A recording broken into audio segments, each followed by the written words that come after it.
بیداری کی طاقت، یہ کتاب نیول نے تحریر کی تھی، جو کہ روحانی کلاسک ہے، جو پہلی بار 1952 میں شائع ہوئی تھی۔ یہ کتاب انسانی ذہن اور شعور کی طاقت پر زور دیتی ہے اور روحانی تصورات کی کھوج کرتی ہے۔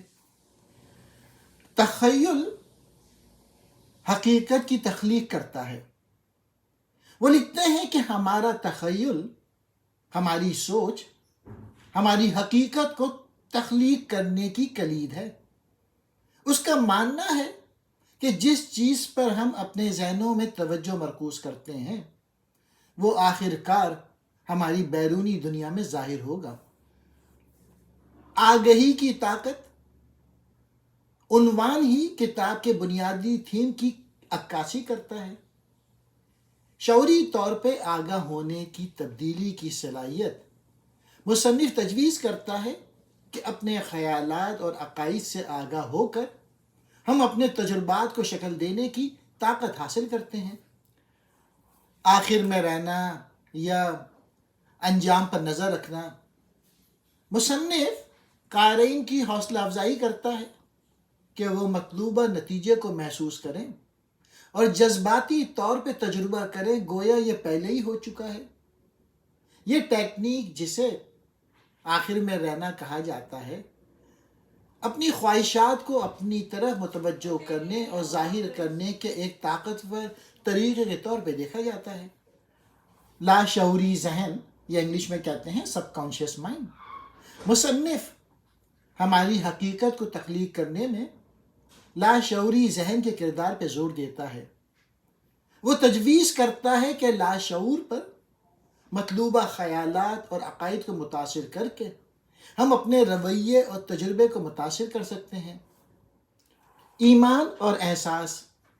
مصنف کے مطابق ایمان آپ کے تخیل کی سچائی کو قبول کرنا ہے اور احساس اظہار کے عمل کی کلید ہے۔ اس کا استدلال ہے کہ ہماری خواہشات سے گہرا جذباتی تعلق استوار کرنا ظاہری عمل کو تیز کرتا ہے۔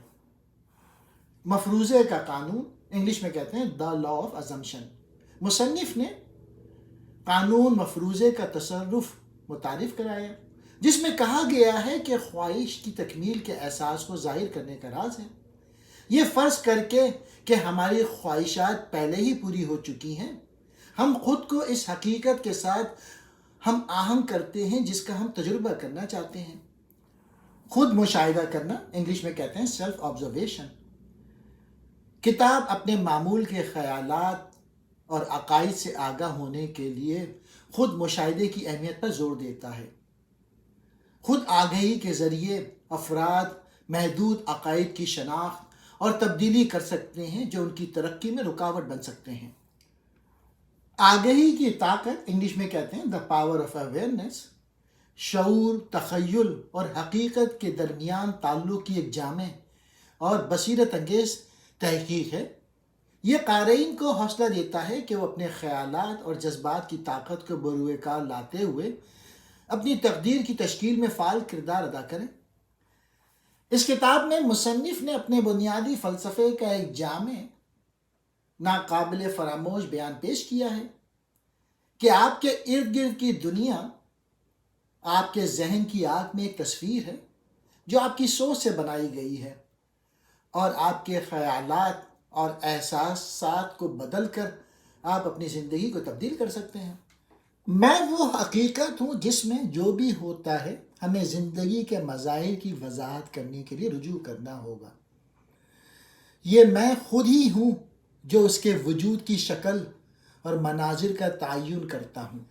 ہر چیز کا انحصار اپنے آپ کے ایٹیٹیوڈ پر ہوتا ہے، یعنی آپ کا اپنا تصور، جیسے میں مضبوط ہوں، میں محفوظ ہوں، اس دنیا کا تعین کرتا ہے جس میں آپ رہتے ہیں۔